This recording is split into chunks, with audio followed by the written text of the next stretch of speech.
Lori Loughlin released from prison after serving 2-month sentence in college bribery scheme. Full House star Lori Loughlin has been released from prison after serving her 2-month sentence after the college admissions bribery scandal, Scott Taylor, spokesman for the Federal Bureau of Prisons, told USA Today. In August, Loughlin was sentenced to 2 months, and her fashion designer husband, Mossimo Giannulli, got 5 months for paying $500,000 in bribes to get their 2 daughters, Olivia Jade Giannulli and Isabella Giannulli, accepted into the University of Southern California's crew recruits, even though neither played the sport. The couple asserted their innocence from the time they were arrested in March 2019.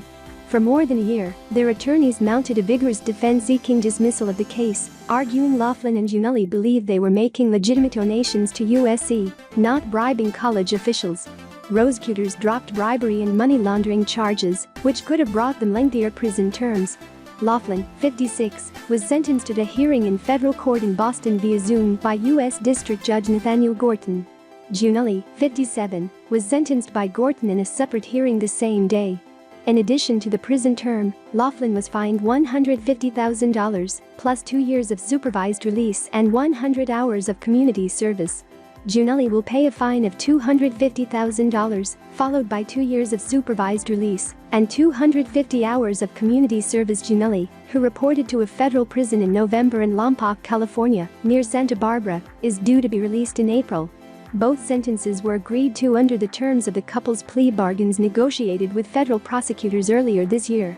"I accept the plea agreement negotiated by the government and Ms. Loughlin, and I conclude that the agreed sentence is sufficient but not greater than needed for punishment," Gorton said.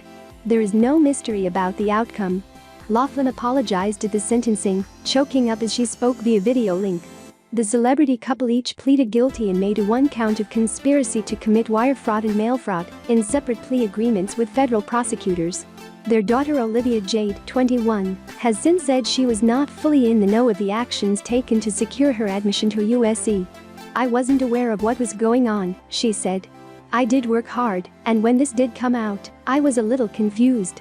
If only people knew how bad I feel that this happened."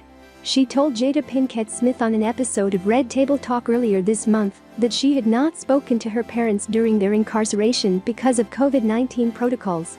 "There's a quarantine phase just because of COVID, so I think that's the reason, but I just haven't heard anything, so I'm just waiting," she said. Loughlin, the former star of the television series Full House, and her husband, whose fashion line was popular at Target, were among the most famous of dozens of wealthy and influential parents charged by federal prosecutors last year with lying and cheating to get their children into elite universities. Loughlin reported to prison days after actress Felicity Huffman completed her sentence in the college admissions case. She has now completed supervised release, the final portion of her sentence, which also included jail time and community service, a source close to the family, who was not authorized to speak publicly, confirmed to USA Today. Huffman agreed to a plea bargain a few months after her arrest and was sentenced to 14 days in prison, a $30,000 fine, supervised release for 1 year, and 250 hours of community service for paying $15,000 to have someone correct answers on the SAT exam of one of her 2 daughters. At the time of plea bargain, she issued a statement in which she said she felt deep regret and shame for the pain she caused by her actions. She began serving her sentence in a federal prison in Dublin, California, in September 2019 and was released after 11 days.